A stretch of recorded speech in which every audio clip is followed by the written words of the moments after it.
अभी रिसेंटली आपने ये वीडियोस देखी होंगी जहां पर एक सिटी में लाइट्स फ्लिकर हो रही हैं, फिर वो बंद हो जाती हैं एंड आसमान में पीछे रेड कलर का ह्यू चमकता है और इस टाइम पर वहां पर थंडर स्ट्राइक्स भी हो रहे होते हैं। तो बेसिकली ये जो वीडियोस हैं ये है मेक्सिको की, और मेक्सिको के ग्वादाहारा और तिहुआना में ये हुआ था 11 नवंबर को रात में 11:11 पर। और अगर आप ध्यान से सोचें तो ये पूरी चीज हम पहले एक टीवी सीरीज में देख चुके हैं, और उस टीवी सीरीज का नाम है stranger things. And exactly stranger things के लास्ट एपिसोड में ऐसे ही वेकना का पोर्टल खुलता है। तो क्या मेक्सिको में वेकना आ रहा है? अब कोई पहली बार ये देखेगा तो यही सोचेगा कि एक्चुअली मेक्सिको में पोर्टल्स खुल रहे हैं वेकना के। एंड इनफैक्ट ये सारी वीडियोस जो पोस्ट की हैं वो वेबकैम्स ऑफ मेक्सिको ने ही की हैं, विच मीन्स कि किसी को भी लगेगा कि ये लेजिट है। और इनफैक्ट ये कोइंसाइड भी कर जाता है बहुत सारे नेचुरल फिनोमिनन से भी, जैसे कि अभी उसी टाइम के अराउंड एक मैसिव सोलर फ्लेयर आया था जिसकी वजह से पूरे नॉर्थ अमेरिका के ऊपर नॉर्दर्न लाइट्स दिखने लगी थी एंड वो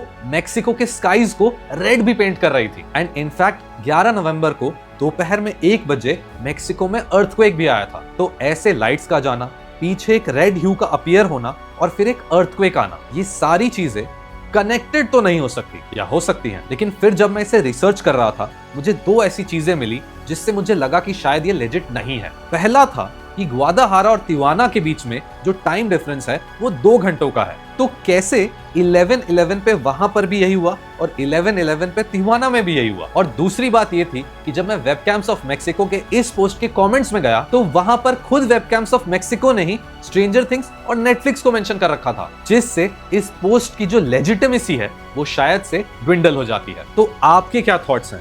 क्या वेकना के पोर्टल्स सही में मेक्सिको में खुल रहे हैं?